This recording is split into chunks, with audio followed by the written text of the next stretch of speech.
নীরা চোখ দেখলে মনে হয় সেই চোখে শুধু আক্ষেপ, উদাসীনতা, বিষণ্ণতা। সাজিদকে সবুজা যে ধরে আগে ভাগে বিয়ে দিয়ে বড় ভুল করে ফেলেছে। ওকে যেমন সময় দেওয়ার দরকার ছিল, তেমনি নীরারও আরেকটু বয়স হওয়ার দরকার ছিল। নীরার শাশুড়িও ঠিক নীরারই মতন, শুধু একটু চুপচাপ, কিন্তু সব সময় নিজেরটা ভেবে গেছে। যখন নীরার বাচ্চা হচ্ছে না, তখন সাজিদকে তাড়াতাড়ি বিয়ে দিয়ে নীরাকে ঘরে এনে তড়িঘড়ি করে বাচ্চা নেওয়ালো। বাড়ির বড় বউয়ের বাচ্চা হচ্ছে না, উপরন্ত আকাশ পরিবারে বড় ছেলে হবে, এই একটা গরিমা ঠুনকো কিছু দম্ভ এবং বংশের উঁচু মাথা কুড়াতে গিয়ে আদতে সে ওদের মস্ত বড় ক্ষতি করে ফেলল। কাঠের আলমারি থেকে টিয়া একটা কালো শাল বের করেছে, বাইরে হালকা শীত। শাল বের করতেই সাদা রঙের টি শার্টটা পড়ে গেল মেঝেতে। টিয়া মাথা ঝুঁকে তুলেই ঝাপটে শরীরের সাথে মিশিয়ে নিল কাপড়টা। বিকেলে নাস্তা খেতে গিয়ে প্রযুক্তের শার্টে একদিন ইচ্ছে করে সস ফেলে দিয়েছিল। ইরা প্রযুক্তর শার্টটা নিয়ে বলেছিল, রেখে যা, আমি ধুয়ে দিব। তুই প্রচ্ছদের একটা শার্ট পর। পরে অনেক কষ্টে অনুতাপের ভান করে ফুসলিয়ে ফাসলিয়ে শার্টটা ইরার থেকে কবজা করে নিয়ে এসেছে। বলেছে সুন্দর করে ধুয়ে ফেরত দিয়ে দিবে। এরপর সে আনাড়ি হাতে বুকের কাছে সস লাগার অংশটুকু শুধু ধুয়েছে ঠিকই, কিন্তু ফেরত দেয়নি। প্রযুক্তের নিজেরও আর মনে নেই। টিয়ার শার্টটা চেপে ধরে বিছানায় বসলো। চোখ বন্ধ করে বড় করে একটা নিঃশ্বাস নিজের মাঝে টেনে নিয়ে প্রযুক্তর গায়ের গন্ধ নিল যেন। বন্ধু বান্ধবরা বলে, ভালোবাসার মানুষের গায়ের গন্ধ, জামার গন্ধ শুকলে নাকি নেশা ধরে যায়। কই, টিয়ার তো নেশা হলো না। তার নাকে তো উল্টো সস হুইল পাউডারের মিশ্রণে বিদঘুটে গন্ধ এসে বাড়ি খেলো। টিয়া বার কয়েক চেষ্টা করলো, কিন্তু লাভ হলো না। শার্টটা চেপে ধরে বসে থাকলো। হঠাৎ দরজাটা ধাক্কা দিয়ে কেউ খুলে ঘরে ঢুকলো। টিয়া টপাস করে চোখ খুলল। নীরা হেসে বলল, কি করছো? টিয়া ঝটপট শার্টটা আড়াল করতে করতে ইতস্তত হেসে বলে, কিছু না। তুমি এই সময়? হ্যাঁ এলাম, একা একা ভালো লাগছিল না। কি লুকালে? নীরা উকি ঝুঁকি দিয়ে টিয়ার পেছনে দেখার চেষ্টা করে। টিয়া আরেকটু পেছনে শার্টটা রেখে জড়সড় হয়ে বসলো। নীরা এগিয়ে গিয়ে জোর করে শার্টটা হাতে তুলে নিয়ে ভ্রুকুচকে তাকিয়ে চেনার চেষ্টা করলো। এরপর টিয়ার দিকে তাকিয়ে বলল, এটা কার শার্ট? টিয়া আমতা আমতা করে বলে। আমার আমার নীরা সূক্ষ্ম দৃষ্টিতে শার্টটা ভালোভাবে পরখ করতে একপাশে হালকা লাল লাল দাগ দেখতে পায়। সচেতন দৃষ্টিতে দেখে কিছুক্ষণ পর মনে পড়ে গিয়েছে এমন ভঙ্গি নিয়ে বলে, এই, এটা প্রযুক্ত ভাইয়ের শার্ট না? হ্যাঁ তো, এটাই তো তারই। তুমি নিজে ধুয়ে বলে ভাবির কাছ থেকে নিয়ে এসেছিলে। টিয়া আর চোখে তাকিয়ে শান্ত স্বরে বলল, না, তুমি ভুল বলছো। আমি একদম ঠিক বলছি। নীরা একটু চুপ থেকে আবার বলল, তুমি টিয়া, তুমি প্রযুক্ত ভাইয়ের শার্ট চাপতে ধরে বসেছিলে। আমি আগেই ভেবেছিলাম। টিয়া ক্ষোভ নিয়ে বলল, তো তুমি ভুল বলছো, এটা আমার। কি আবল সব বকছো? তার শার্ট আমি নিয়ে বসে থাকবো কেন? নীরা চোখ পাকিয়ে বলে, এটা তোমার নয়, আমাকে শেখাতে এসো না। তোমার বয়স আমি পার করে এসেছি। তর্কাতর্কির এক পর্যায়ে নীরা টিয়ার মাঝে তুমুল ঝগড়া হলো। ঝগড়ার এক সময় টিয়া রুক্ষ গলায় উচ্চস্বরে বলল, তোমার এত মাতব্বরির জন্যই আমি তোমাকে পছন্দ করি না। কই বড় ভাবি তো এভাবে আচরণ করে না। তুমি বড় হওয়ার মতো হতে পারো না? কি দেখে যে এই বাড়ির বউ করে নিয়ে এসেছে তোমায় আল্লাহ মাবুদি জানে। নীরা চোখ লাল করে ধমকে উঠল। টিয়া, দাঁড়াও, আমি আজই তোমার ভাইয়াকে বলছি। শিরিন হক সিঁড়ি বেয়ে নামছিলেন। ইরাকে উপরে উঠতে দেখে ধমক দিলেন। কি ব্যাপার, তুমি নিচে নেমেছো কেন?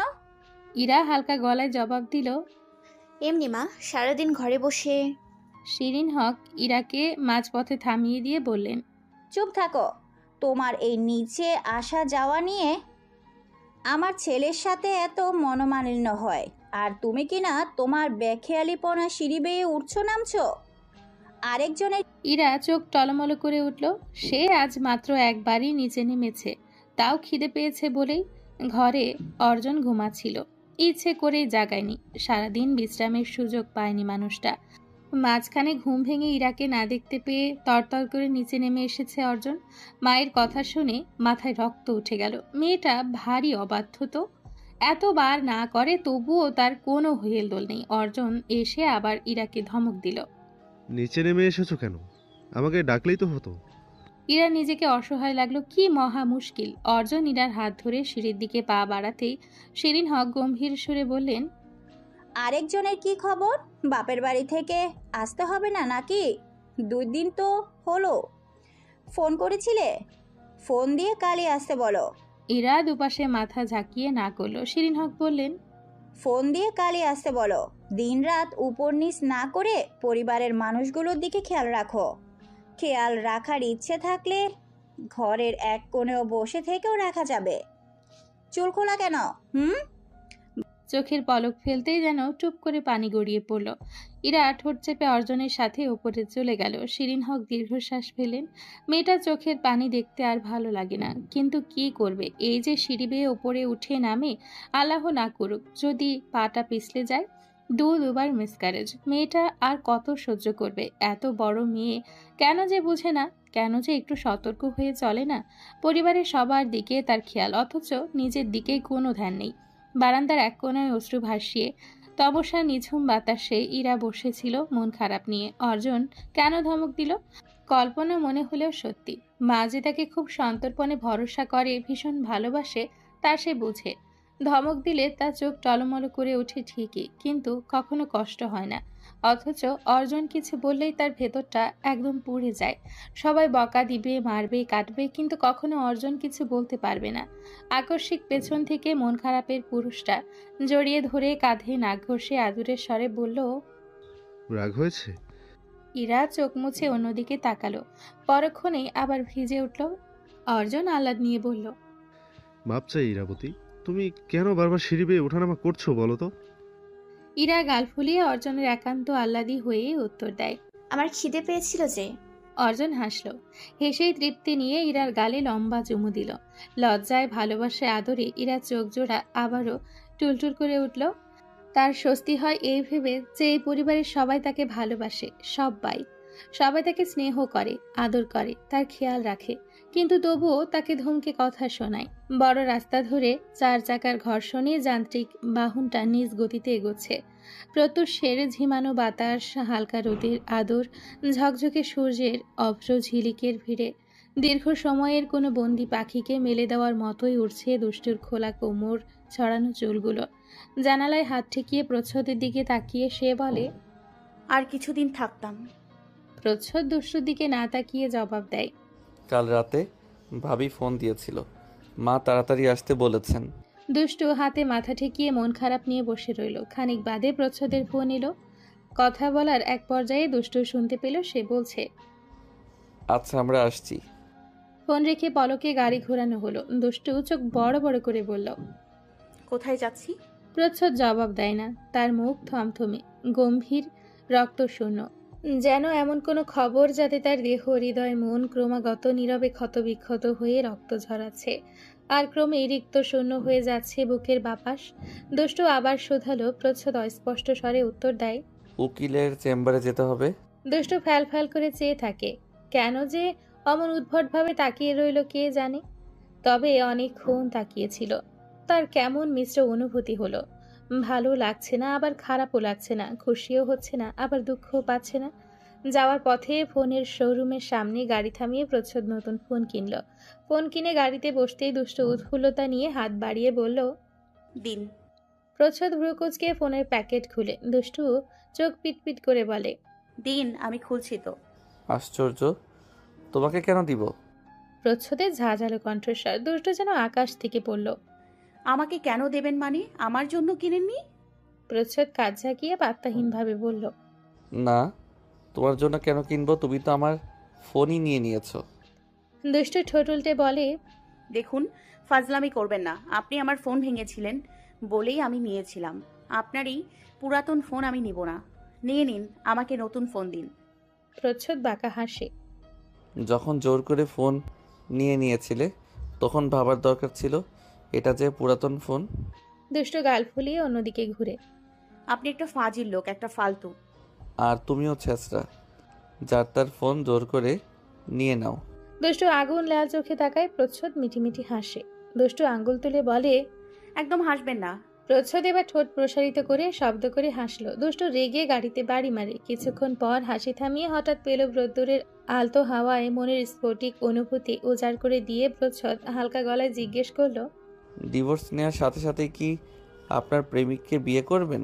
প্রচ্ছদের কণ্ঠধ্বনি অন্যরকম শোনায়। দুষ্টু খেয়াল করে প্রচ্ছদের অনুভূতিপ্রবণ কথাগুলোর মাঝে যখন গলার স্বরটা অন্যরকম হয়ে যায়, তখন সে আপনি করে ডাকে। মাঝে মধ্যে শুনতে কিন্তু মন্দ লাগে না। দুষ্টু হালকা মাথা নেড়ে অন্যদিকে তাকালো, জবাব দিল না। অনেকক্ষণ পরে নিজ থেকে প্রশ্ন করলো, আচ্ছা, ডিভোর্সের পর আপনি কি করবেন? আপনার জীবনে কি কেউ নেই? আছে তো। প্রচ্ছদে জোর গলায় এহেন উত্তর শুনে দুষ্টু অবাক হলো। ঠোঁটের মাঝে ফাঁক, চোখের তারায় বিস্ময়তা। আছে। হুম। নাম কি? নাম তার গোপনী। গোপনীয়? আজব। দুষ্টু বিস্ময়ে হেসে হালকা গলায় প্রশ্ন করে, অদ্ভুত নাম। প্রচ্ছদ মৃদু মাথা ঝাঁকায়। দুষ্টু কুচকানো ভ্রুতে সামনের দিকে ঘুরলে হঠাৎ মনে পড়ে দৃষ্টি বলেছিল, যদি প্রচ্ছদ তোকে ভালোবেসে ফেলে। দুষ্টু তাচ্ছিল্য হাসে, উদ্ভট কথা না, ভালোবাসবে কোত্থেকে? তার মনে তো অন্য কোনো নারীর বসবাস, গোপনী। সেই জন্যই বোধ হয় সে বিয়ে করতে চায়নি। দৃষ্টি সবসময় ভুল করে। দুষ্টু বিড়বিড় করলো, আপু, তুমি সবসময় ভুল বলো। ভার্সিটির গোল চত্বরে বসে টিয়া ক্রমাগত দুহাত মুচড়াচ্ছিল। ক্লাস না করে সে এক কোণার একটা বড় গাছের গুড়িতে বসে নিজের সাথে নিজে কথা বলছে। কাল রাতে অসীম সাহস নিয়ে নীরার সাথে কথা কাটাকাটি করে শান্তিতে ঘুম দিলেও সকালে উঠে সাহস জানালা দিয়ে পালিয়ে ভয় দরজা দিয়ে ঢুকেছে। ভাইয়া জানলে কি হবে, আল্লাহ ভেবেই গলা শুকিয়ে আসে। সকালের নাস্তা না করেই চুপি চুপি বাড়ি থেকে বেরিয়ে পড়েছে ভার্সিটির উদ্দেশ্যে। সেই পথ দিয়ে প্রযুক্ত হন্তদন্ত হয়ে কোথাও ছুটছিল। টিয়া দাঁড়িয়ে ইতস্তত করে ডাকলো, স্যার। প্রযুক্ত শুনল না। টিয়া একটু জোরেই ডাকলো। প্রযুক্ত ঘাড় ফিরিয়ে টিয়াকে দেখে বড় বড় কদম ফেলে এগিয়ে এলো। ফোন করে কাউকে বলল। হ্যাঁ টিয়া, ভার্সিটিতে, চিন্তা করবেন না। টিয়া জিজ্ঞাসু দৃষ্টিতে তাকিয়েছিল। প্রযুক্ত তেজ নিয়ে বলল, তুমি যে ভার্সিটিতে এসেছো, বাড়িতে কাউকে বলে আসোনি? আবার ক্লাস অ্যাটেন্ড না করে এখানে বসে আছো কেন? টিয়া দীর্ঘশ্বাস ফেলল। বাড়ির একমাত্র মেয়ে হওয়ায় সবাই তাকে নিয়ে সবসময় একটু বেশি উৎসুক, কিন্তু এতটা ধরাবাঁধা নিয়ম আজকাল ভালো লাগছে না। সে মৃদু আওয়াজে প্রশ্ন করে, কে ফোন করেছিল? তোমার ভাবি। বড় ভাবি? না, নীরা ভাবি। টিয়া চোখ মুখ শক্ত হয়ে এলো। এই মহিলার সমস্যা কি? তার ব্যাপারে অযথা খোঁজখবর নিয়ে কি একটু বেশি বাড়াবাড়ি করে ফেলছে না? কি প্রমাণ করতে চাইছে সে? এতটা সেন্সিটিভ ননদ সোহাগী ভাবি তো সে কোনো কালেই ছিল না। টিয়া চোখ মুখ কঠিন করেই বলল, শুনুন, আমি আপনাকে একটা কথা বলতে চাই। প্রযুক্ত গমগম আওয়াজে বলল। বলে ফেলো। প্রায় সাথে সাথে টিয়ার রাগ, সাহস, তেজ ছুটতে পালালো। মস্তিষ্কে ভর করলো এক রাশ ভয়, চিন্তার সংকোচ। এবার টিয়া কি উত্তর দিবে? সব যেন গুলিয়ে গেল। যতটা শক্ত কঠিন চোখে মুখে কথাটা বলেছিল, এখন ঠিক ততটাই অসহায় চোখে প্রযুক্ত দিকে তাকিয়ে আছে। প্রযুক্ত চোখ গরম করে বলল। কুইক। টিয়া মিনমিনে স্বরে বলে, আমি একজনকে পছন্দ করি। হ্যাঁ, কি বললে? টিয়া চোখ মুখ খিচে হালকা গলায় আবার বলল, একজনকে পছন্দ করি। কথাটা বলতেই টিয়ার শরীরের অঙ্গ প্রত্যঙ্গ জোড়া যেন ছেড়ে দিল। ঠান্ডায় অবশ হয়ে এলো হাত পা। প্রযুক্ত বিস্ময় নিয়ে প্রশ্ন ছুড়ল, পছন্দ করো? কাকে? আমরা তাকে চিনি? টিয়া বন্ধ চোখে ওপর নিচ মাথা ঝাঁকায়। প্রযুক্ত কিছুক্ষণ আকস্মিক বিস্ফারিত অবাক চোখে তাকিয়ে থেকে নিঃশব্দে চলে গেল। টিয়া চোখ খুলে আশ্চর্য হলো প্রযুক্তির নিস্তব্ধে চলে যাওয়ার কারণে। টিয়া কি অসময়ে ভুল কথা বলে ফেলল? বোকামি করে ফেলল? সে কি ভীষণ বোকা? এই অসময়ে হুটহাট এই কথাটা বলে ফেলার কি আদৌ কোনো প্রয়োজন ছিল?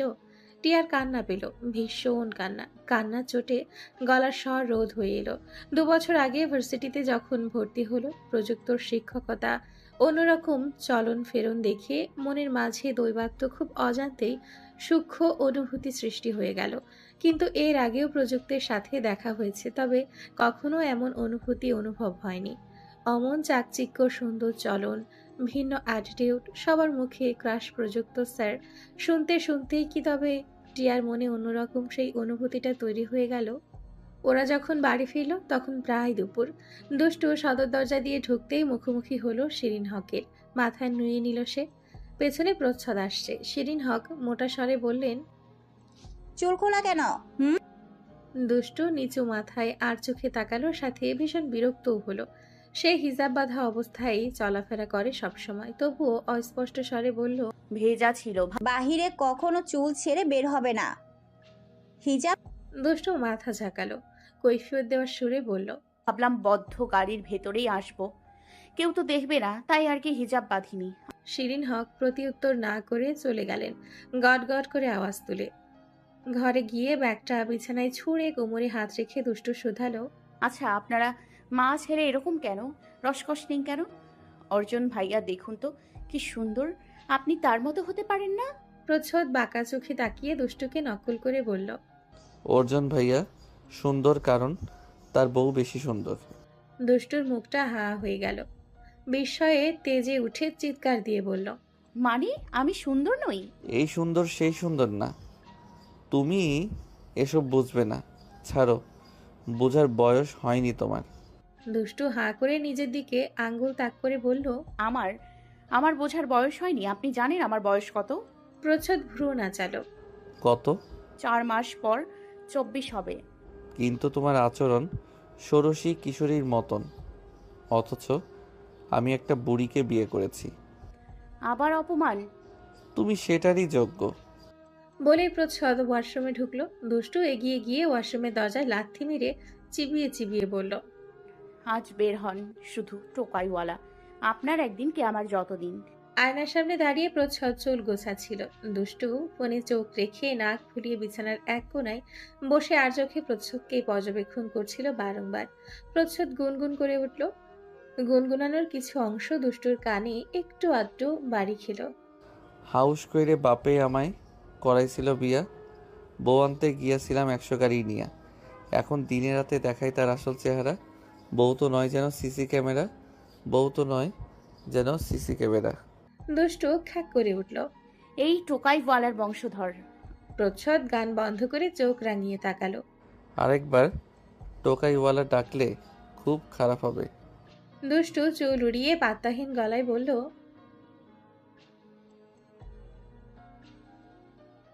প্রচ্ছদ হাত মুঠো করে বলল। রেডিকিউলাস। দুষ্টু মিটমিট করে হেসে ফোনে ব্যস্ত হলো, সাথে আবারও বলল, অলসো ইউ টোকাইওয়ালা। তোমাকে আমার ঢোলের মতো থাপড়িয়ে বাজাতে ইচ্ছা করছে।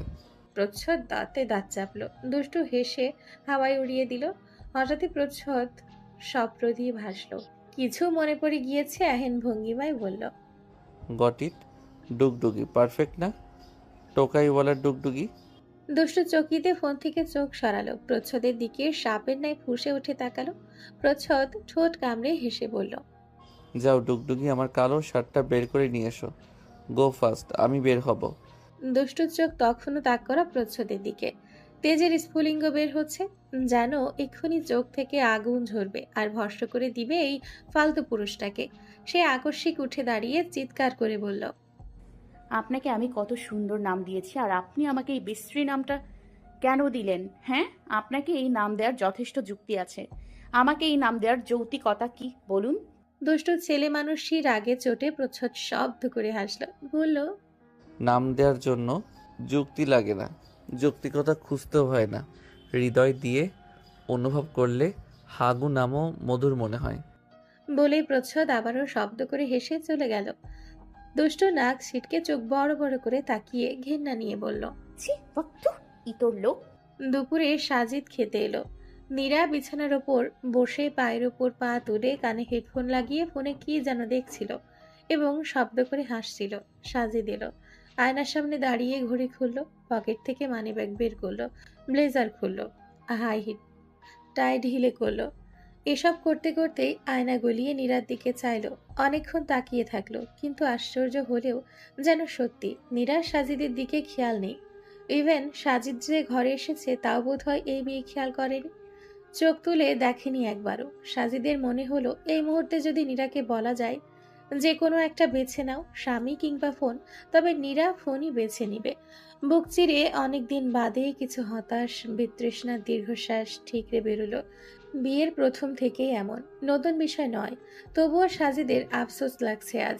নীরা আর 5টা সাধারণ বউয়ের মতো নয়, সে এক ওভার স্মার্ট বউ, যে বউ সারাদিন শুয়ে বসে থাকবে, ফোন টিপবে, ঘুমোবে, সাজবে, ঘুরবে, মজার মজার খাবার খাবে, আনন্দ ফুর্তি করবে। মাঝে মাঝে দেখলে মনে হয় তার কাছে যেন সংসার মানে একটা খেলা, তার খুশিটাই মুখ্য। আর 5টা সাংসারিক মেয়ে সে নয়, স্বামীর দেখভালের মেয়ে সে নয়, বাচ্চা কাচ্চা সামলানোর মেয়ে সে নয়। তার কাছে জীবন মানেই যেন আনন্দ, জীবন মানেই যেন সে একা। আশেপাশে সবাইকে এক প্রকার ডোন্ট কেয়ার ভাব দেখিয়ে সে এড়িয়ে চলবে, অথচ কেউ কিছু বলতে পারবে না। এই যে সাজিদ এলো রোদে পুড়ে অফিসের কাজকর্ম শেষ করে ক্লান্ত হয়ে, মীরার কি এই সময়টাই উচিত ছিল না সাজিদকে একটু সময় দেওয়ার, সাজিদকে ভালোবাসার? এক গ্লাস ঠান্ডা পানি ওর মুখের সামনে ধরতো, ওর ঘড়িটা একটু খুলে দিত, পকেট থেকে রুমাল মানিব্যাগ বের করত, ব্লেজারটা নরম হাতে খুলে নিত। কেন নীরা তার একটু যত্ন করে না? কেন একটু অন্যান্য মেয়েদের মতো আহ্লাদ করে না? সাজিদের জন্য সাজে না, সাজিদের ঘরমাক্ত বুকে দৌড়ে আছড়ে পড়ে না, উল্টে বলে, যাও তো ফ্রেশ হয়ে এসো, তোমাকে খুব উইয়ার্ড দেখাচ্ছে। সাজিদ নীরার উপর থেকে চোখ সরালো।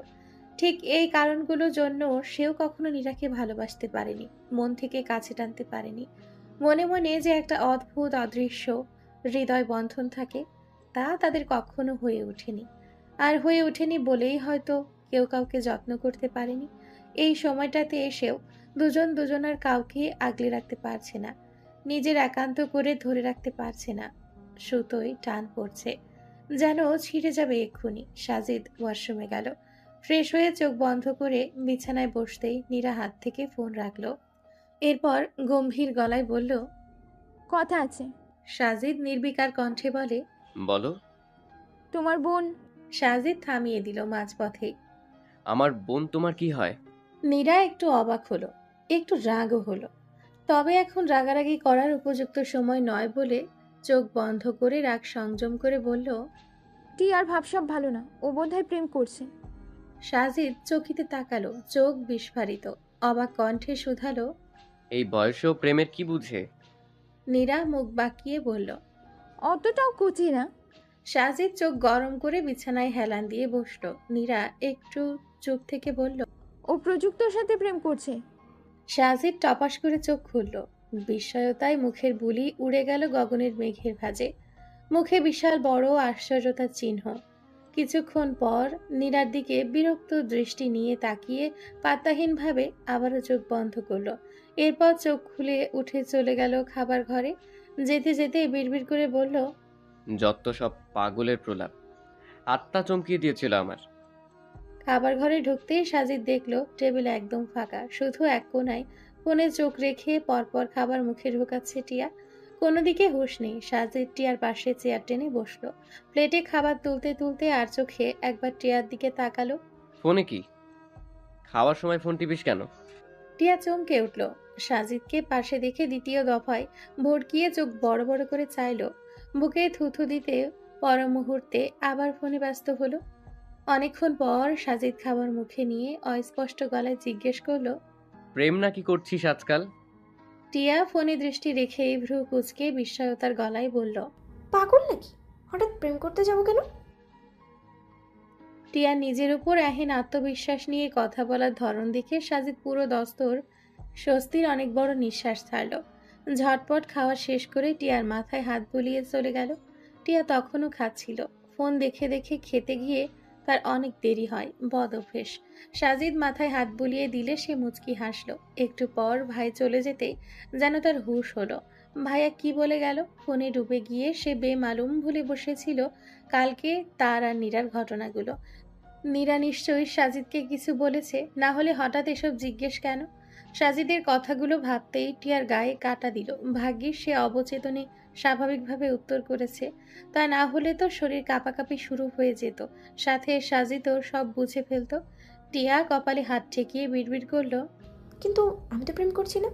এত বানিয়ে কথা কিভাবে বলতে পারে একটা মানুষ? শেষ বিকেলের মরা আলোয় মেঘ কেটে আকাশের মাঝে রঙিন দাগ টেনেছে। প্রযুক্ত কালো রঙের ফুলহাতা পাতলা গেঞ্জি পরে দাঁড়িয়ে আছে লেকের পাশে। ওপাশে 2-4টা হাঁস সাঁতার কাটছে স্বচ্ছ নিবিড় হালকা ঢেউ খেলানো জলে। প্রযুক্ত হাত ঘড়িটা একবার দেখল, এরপর ভ্রু কুঁচকে সামনের দিকে তাকাতেই থমকে গেল বিরক্তির দৃষ্টি জোড়া। চোখের পর্দায় ধরা দিল কালো শাড়িতে এক সুরম্য রমণী, নাম তার শ্রেয়সী নাকি প্রেয়সী, নাকি চোখের পলকে সে একটুখানি উদাসী। প্রযুক্ত চোখ ঘোরালো, পর মুহূর্তেই আবার তাকালো।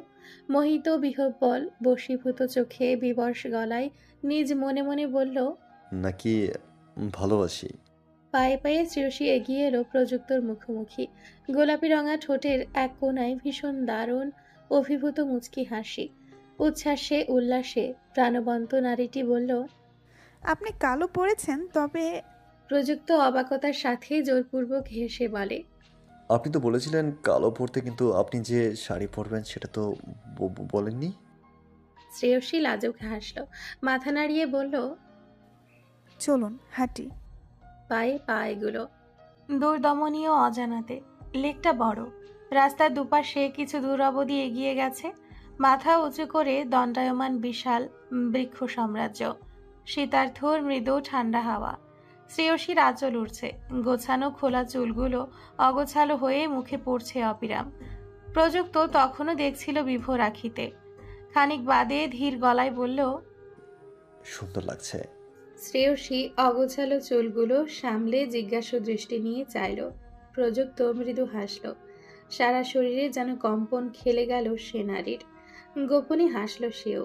পলকবিহীন নয়নে দূর বহুদূরে দৃষ্টি রেখে বলল, সেদিন মুহূর্তের কথা বলেছিলাম, মনে আছে? নদীর পার, ভেজা বালি, গাছ শিরশিরে ঠান্ডা হাওয়া। মনে আছে। শ্রেয়সী মুচকি হাসল। রাস্তার মাঝখানে দাঁড়ালো, দুহাত তুলল। প্রযুক্ত বিস্ময় নিয়ে তার পাগলামি কর্ম দেখে গেল।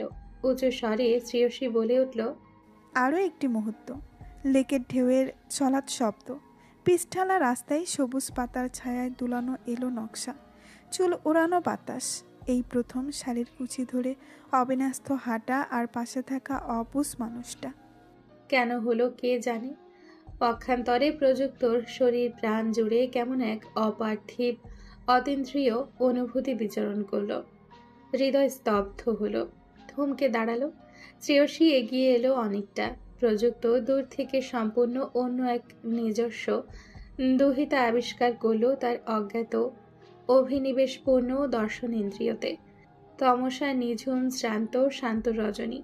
আকাশের মাঝখানে রাজার বেশে মস্ত বড় এক চাঁদ সৈন্য সেজে বসে আছে নক্ষত্রের দল। দুষ্টু বিকেলে ছাদ থেকে নিয়ে আসা এলোমেলো শুকনো কাপড়গুলো ভাঁজ করছিল। প্রচ্ছদ বাইরে থেকে এলো। দুষ্টু চোখ তুলে একবার তাকিয়ে দেখল, অতঃপর আবারও নিজের কাজে মনোযোগ দিল। প্রচ্ছদ ওয়াশরুম থেকে হাত মুখ ধুয়ে বাইরের জামাকাপড় ছেড়ে দুষ্টুর খানিকটা পেছনে দাঁড়ালো। দুষ্টু একবার ঘাড় ঘুরিয়ে দেখে নিয়ে বলল, কিছু বলবেন?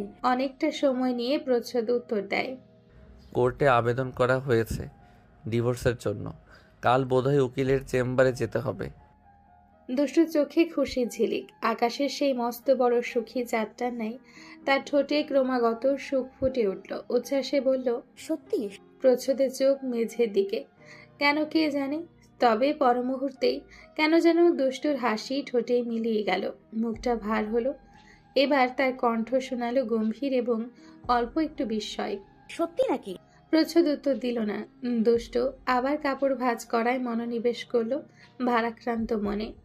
আবার কিছুক্ষণ পরেই প্রচণ্ড খুশি সে। প্রচ্ছদ অনেকক্ষণ মৌন থেকে প্রশ্ন করল, তুমি কি এই সংবাদে খুশি নাকি দুঃখী? দুষ্ট প্রচ্ছদের কথা শুনল, কিন্তু কোনো কারণে উত্তর দিতে ইচ্ছে হলো না। দুষ্টুর পাত্তাহীন ব্যবহারে প্রচ্ছদ বড় বড় কদমে এগিয়ে এসে খপ করে তার হাত থেকে কাপড়গুলো নিয়ে বিছানায় ছুঁড়ে মারল। এরপর চোখে চোখে তাকালো। চার চোখ একত্রে পুলকিত হলো। প্রচ্ছদের বুক কাঁপল। মিনিট কতক এক দৃষ্টিতে দুষ্টুর দিকে চেয়ে থেকে হালকা গলায় প্রশ্ন করল, খুশি নাকি দুঃখী? দুষ্টু শরীরের ভার ছেড়ে দিয়ে উদাস কণ্ঠে বলে, বুঝতে পারছি না, নিজেকে নিজেই চিনতে পারছি না এই প্রথমবার। তবে মনে হচ্ছে আমি খুশি। প্রচ্ছদ মলিন যোগে চাইল। অদ্ভুত এক অভিমান ওর ভেতরের প্রচ্ছদটা প্রশ্ন করতে চাই, কেন আপনি খুশি দুষ্টু? কেন আপনার কষ্ট হয় না? কিন্তু বলতে পারে না। পলকবিহীন চেয়ে রয়।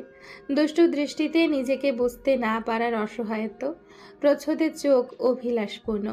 তার বুকের কম্পন থেমে গেল। রাত নামের অন্ধকার মৃত জালে তাকালে মনে হলো চারিদিকে ঘন অন্ধকার। দুষ্টু জিজ্ঞেস করে, কি দেখছেন ওভাবে? প্রচ্ছদ উত্তর করে না। শূন্য নয়নে তাকিয়ে থাকে। দুষ্টু ওর চোখের সামনে হাত নাড়িয়ে আবার প্রশ্ন করে। শরীর খারাপ লাগছে আপনার? তবু প্রচ্ছদ উত্তর করে না। খানিক বাদে শব্দ করে দীর্ঘশ্বাস ফেলে দুষ্টুকে ছেড়ে চলে যায় বারান্দার দিকে। দুষ্টু মুখে প্রশ্নবোধক চিহ্ন ফুটিয়ে চেয়ে রয় প্রচ্ছদের পদচ্ছাপের দিকে।